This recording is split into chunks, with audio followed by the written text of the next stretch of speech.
All right, we're back for another one. So, of course, as you know, I am Coach Jineen. I am an author, a speaker, a coach, and I'm also doing resilience training. And this is another question that came up in my I Choose Me boot camp that I want to bring forward. People often feel guilty about putting themselves first. So, why should we stop apologizing for choosing ourselves? You should stop apologizing for choosing yourself because it comes from people pleasing.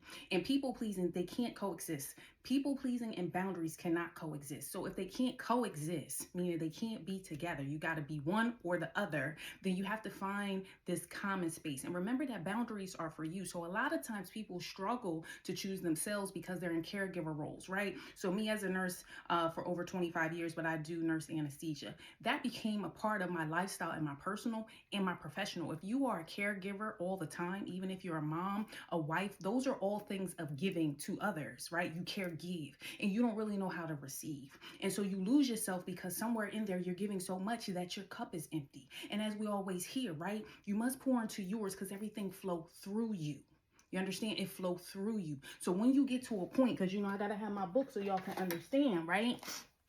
I Choose Me, The Intentional Guide to Never Losing Yourself. We sold this book a year ago and it's hundreds of copies. We're now global. And I want people to understand, which led to the boot camp, is that you have a choice to go from burnout to harmony. I bounced back twice, almost had a stroke, lost a child, and some other health problems. And I'm telling you, once you start recognizing that it's okay to choose you and it's not selfish, it just changes the game. So, to that queen, why should we stop apologizing for choosing ourselves? Because it's the right thing to do.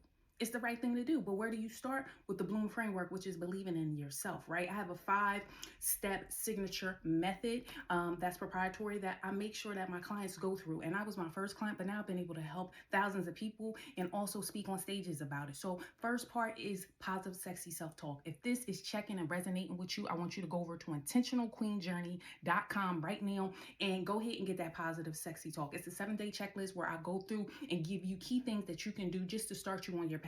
How do I know it works? Because I've had people come right into my email space and they posted it and sent me pictures of it on their wall. They're doing the work. And remember, growth is done in motion, but vulnerability is messy. And once we start accepting where we are and make the baby steps, remember, baby steps lead to giant leaps. So I'm Coach Jineen. Make sure you go to Intentional Queen Journey.com, get your positive sexy talk checklist, and we also can get the I Choose Me book. It is now available, and these are some resources to help get you on your way. Okay, and this Bloom series, I think we're probably about 15-20 videos into this series, and you can check that out at Janine R Hub TV at YouTube. Bye bye.